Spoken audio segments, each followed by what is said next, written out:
एपलाचिन पहाड़ों के घने जंगलात में भूले बिसरे लकड़ी के रास्तों और पुरानी झोंपड़ियों के बीच एक कस्बा था, डनलो।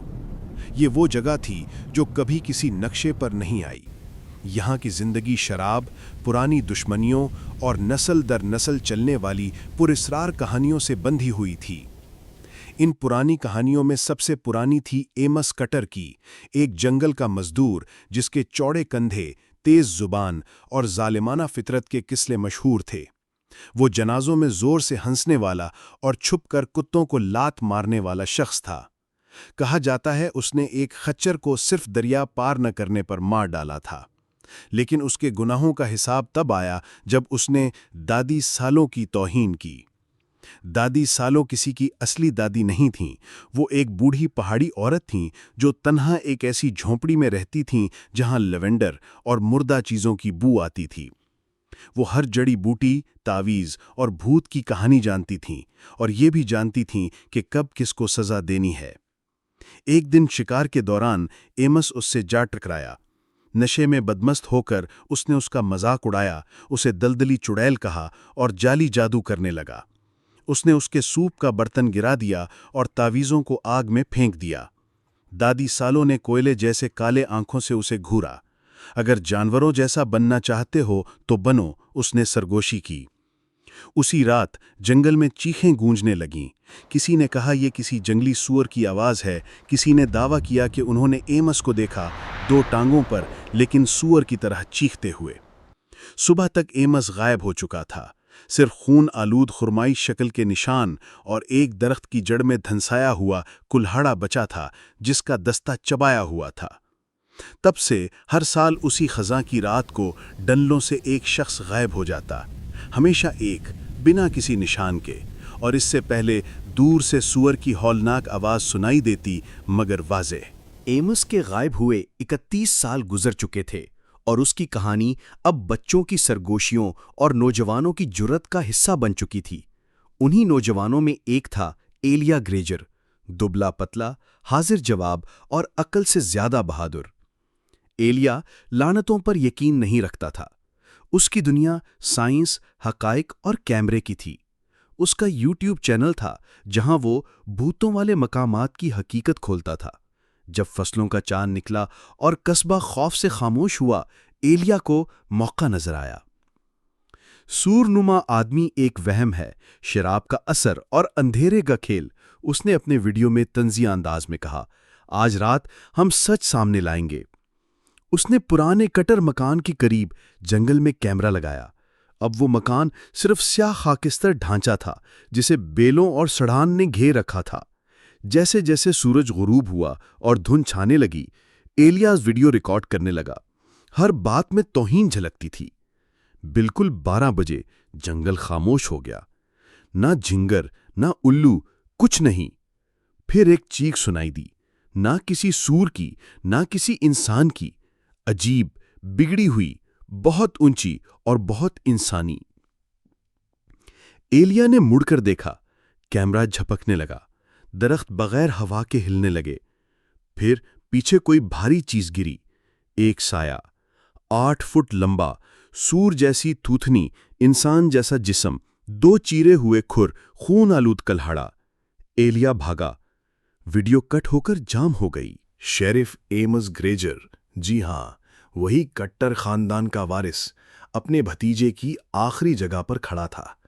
एलिया का कैमरा मिला, लेंस टूटा हुआ, साथ में मिट्टी में गहरे निशान, बड़े चीरे हुए खुरों जैसे। शाम को कस्बा चर्च में जमा हुआ, जैसे हर साल होता है। कुछ ने दुआएं मांगी, कुछ रोए, मगर सबको याद था। शेरिफ खामोश खड़ा रहा, चेहरा जरद पड़ चुका था। वापस आ गया है, बूढ़ी जिनी ने कहा, जैसे हर साल। सुअरनुमा आदमी अपना कर्ज लेने आया है। शेरिफ अफसानों पर यकीन नहीं रखता था, मगर वो पैटर्न पर यकीन रखता था। 31 साल, 31 गुमशुदगियां, हमेशा उसी रात। उस रात वो वापस जंगल गया, उन निशानात को फॉलो किया, वहां जहां कोई मकामी जाने की हिम्मत न करता। हवा ठंडी होती गई, वक्त सुस्त पड़ गया। درخت ایک دوسرے کی طرف جھک گئے، جیسے کان لگا کر سن رہے ہوں۔ ایک جگہ اسے ہڈیوں کا دائرہ ملا، درمیان میں وہی کلہاڑا، اب بھی خون آلود۔ مڑ کر دیکھا تو سایہ دھن میں غائب ہو رہا تھا۔ اس رات وہ سو نہ سکا۔ شیرف جانتا تھا کہ اسے جواب چاہیے، اور وہ صرف ایک خاتون دے سکتی تھی، دادی سالوں کی پوتی میوس، اب 80 برس کی، دونوں آنکھوں سے اندھی۔ وہ بلیک روڈ رچ پر ایک ٹیڑھی جھوپڑی میں تنہا رہتی تھی۔ میوس مہمانوں کو پسند نہیں کرتی تھی، لیکن شیرف کے آواز پہ دروازہ کھول دیا۔ وہ پھر چلنے لگا ہے نا؟ اس نے کھردری آواز میں پوچھا۔ ہاں، اور اس بار اس نے میرے بھتیجے کو لے لیا۔ اس نے ایسی چائے پلائی جس سے کائی اور شہد کی خوشبو آتی تھی۔ یہ لعنت صرف غصہ نہیں تھا، یہ ایک بندھن تھا۔ دادی نے اسے جنونی نہیں بنایا، اس نے بس وہ دکھایا جو وہ تھا۔ باقی کام کلہاڑے کا ہے۔ میں اسے کیسے روکوں؟ نہیں روک سکتے، جب تک پہاڑ اسے یاد رکھے گا۔ ہاں مگر… وہ آگے جھکی۔ جب تک کوئی اس کی جگہ نہ لے لے۔ شیرف اٹھ کھڑا ہوا، دل زور سے دھڑکنے لگا۔ قربانی؟ نہیں، کوئی جو اس بوجھ کو خود قبول کرے۔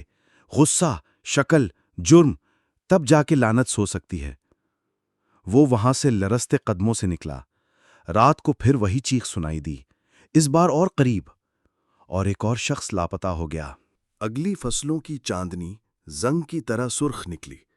شیرف گریجر دوبارہ اسی جنگل میں آیا، مگر اس بار بندوق کے بجائے کٹر کلہاڑا ساتھ لایا۔ اس نے ہڈیوں کے دائرے میں جا کر انتظار کیا۔ جب سور نما آدمی آیا، وہ بھاگا نہیں، وہ دھند سے نکلا، سانس سے بھاپ اٹھتی، آنکھیں خالی، لیکن اس کا جسم کانپ رہا تھا۔ ایمس کٹر، شیرف نے کہا، تم نے بہت لے لیا، اب ختم کرو۔ وہ حملہ آور ہوا۔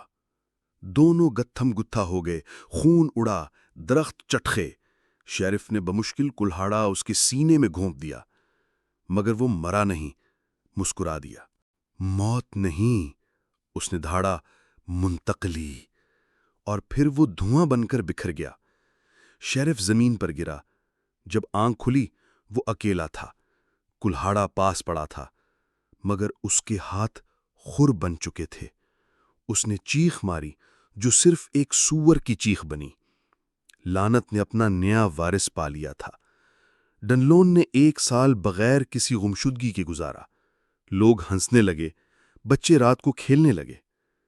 مگر پہاڑوں میں ایک نئی پرچھائی چھپ گئی، اور طلوع فجر سے پہلے کی خاموشی میں اگر غور سے سنو تو تمہیں خر کی ہلکی چاپ سنائی دے سکتی ہے، اور ایک انسان کی جو چیخنے سے خود کو روکنے کی کوشش کر رہا ہو۔